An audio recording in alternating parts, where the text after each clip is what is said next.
When someone sends you a message on IMO, sliding down on the home screen displays a message preview. If you prefer to disable this feature, simply follow these steps.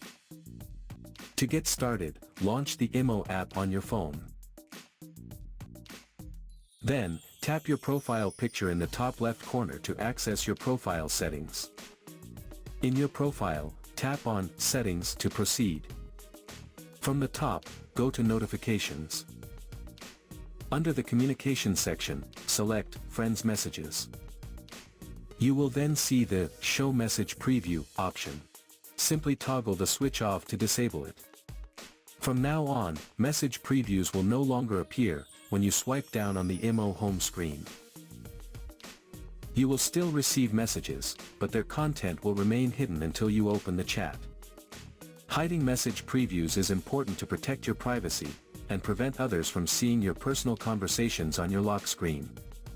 So that's how you can turn off message preview on IMO for more privacy.